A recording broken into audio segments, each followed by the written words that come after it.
Today I want to talk about Mercury in the second house. So, what is Mercury? Mercury is the planet of communication. It is the planet of logic. It is a planet of critical thinking. It's a planet that governs thoughts. It's a very quick moving planet because even in science, if you study the planet Mercury, its travels around the sun are a lot faster than the planets that are, the outer planets like Pluto Pluto, they said Pluto isn't a planet anymore in science, but you know what I mean. The further out the planet is, the longer it takes the rotation around the sun. So the energy of Mercury is very fast as well. So the two zodiac signs that govern Mercury are Virgo and Gemini. Now, Virgo represents the side of Mercury that is practical and realistic. It is the aspect of Mercury that just says, this is what's going on right now, and I'm going to show it to you. I can grasp it, I can hold it, I can touch it, I can sniff it, I can prove to you that this thing is real. That's what the Virgo side of Mercury is all about. And then there's the Gemini side of Mercury, which is, I may not have it right now, but I can prove it with the research, with information that I can provide that it does exist. It's kind of like knowing that a country is somewhere, but you've never been there. That's Mercury and Gemini. That's, it's having the information, knowing that something exists, and it probably does exist because the information has proven it to be so. But it's information. It's not the real thing, tangible thing, because Earth is tangible. Earth is real. Earth is right here and right now. So they go hand in hand, though, to create, logic. So you place this in the second house. Now the second house is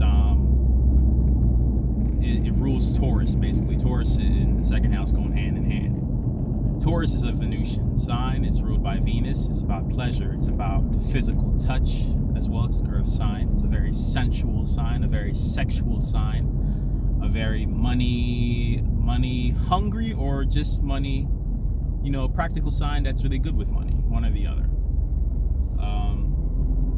And a very artistic sign as well. So when you put your thoughts, your communication styles, we're going to take all that, we're going to put it in the second house now. So these individuals, they think in a very sensual way. They think in a very slow way as well. Their thinking processes, their communication processes can be perceived to others as being slow. Not slow as in dumb, but slow as in they take a while to really get to the point of things, or they are on their own time, not yours. Just think of a cow slowly grazing through the pasture.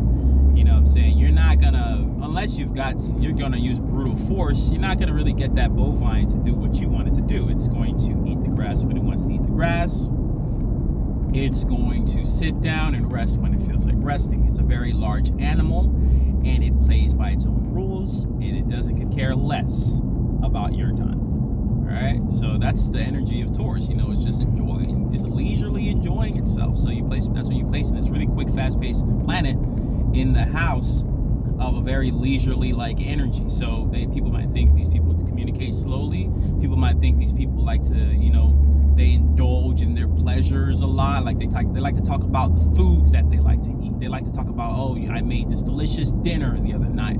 Or they like to talk about, look at these cool shoes, that I found online. And this is what they communicate about. This is what they think about for the most part. And they can actually even be, because Mercury deals with communication too.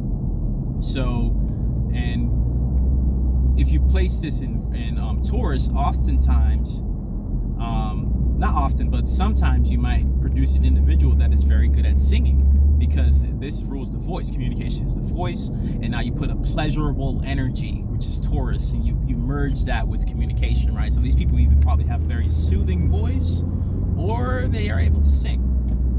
And this goes with Taurus ascendant people too. That's what I noticed with Taurus ascendant people too. Anytime people have Taurus placements, you might see a capability of being able to sing. Might. It's not I'm not saying it's across the board accurate all the way, but it can happen sometimes. Because Taurus rules the neck.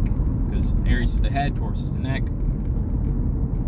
But back to what I was saying, these people probably communicate in a very sensual way. So they are, the way that they communicate, it might, be a bunch of sexual type of ways of communicating, and you're talking to them, and all of a sudden, you don't know, out of nowhere, you're out of your clothes and you're having sex just because they were talking to you, right?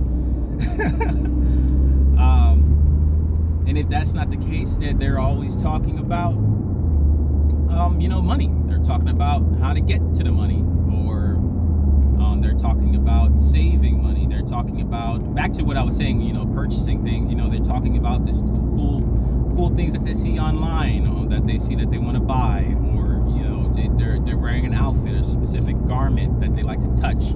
They're communicating about these things. Or people, if this is not them doing that, these are the things that people come to them and communicate to them about.